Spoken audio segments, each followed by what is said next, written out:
续来看这件，这是台南新农街巷仔底有一间新佛坛，过年前火烧厝，损失着100外尊的神像。经过跋杯请示，决定要留下着其中8尊的神像，特别委托着修复师来修复。完成了后，才阁开放予信众来参拜。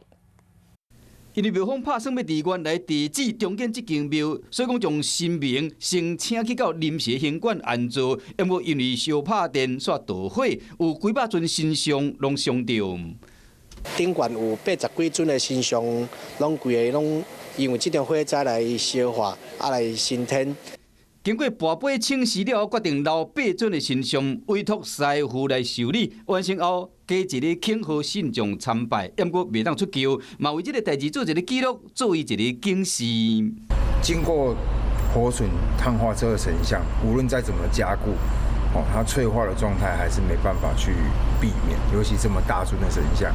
目前新的庙体已经完成，今日嘛将火灾的临时行馆拆掉，庙方望新庙落成后会使再现风华。